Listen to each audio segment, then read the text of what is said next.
Selamat datang di channel Trends NTV.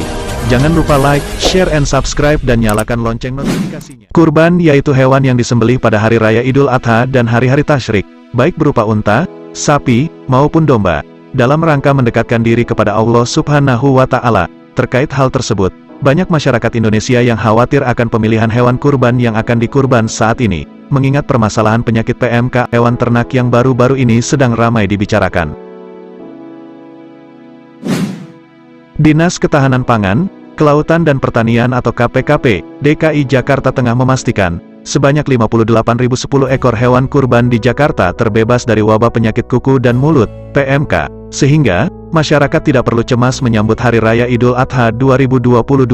Kepala Dinas KPKP DKI Jakarta, Suharini Eliawati meminta masyarakat tidak khawatir dengan ketersediaan hewan kurban di Jakarta, mengingat, hingga tanggal 6 Juli tahun 2022, jumlah ketersediaan hewan kurban mencapai 58.010 ekor. Menurut Suharini, angka tersebut melampaui jumlah kebutuhan hewan kurban di Jakarta yang diestimasi 47.000 ekor. Kendati demikian, Suharini mengimbau kepada masyarakat untuk dapat memilih hewan kurban yang berkualitas dan tidak tergiur dengan harga yang murah. Belilah hewan kurban di tempat penjualan yang sudah diperiksa Dinas KPKP DKI Jakarta. Kita sudah pasang dan tempelkan stiker di setiap tempat penampungan yang sudah diperiksa, ujar Suharini dalam keterangan resmi Pemprov DKI, Jumat, tanggal 8 Juli tahun 2022. Baik dari fisik, kemudian tadi diperiksa juga untuk mulut maupun yang tampil. Berarti aman untuk dilakukan korban, Bu?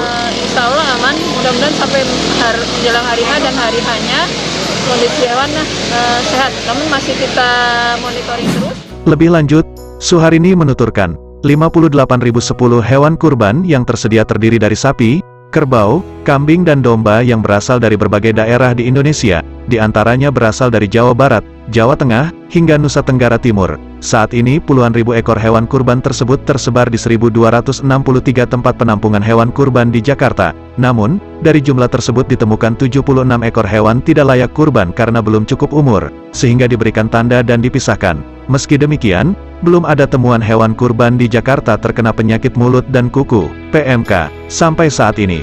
Tapi kita akan terus lakukan pemeriksaan kesehatan hewan kurban agar aman dikonsumsi, pungkasnya.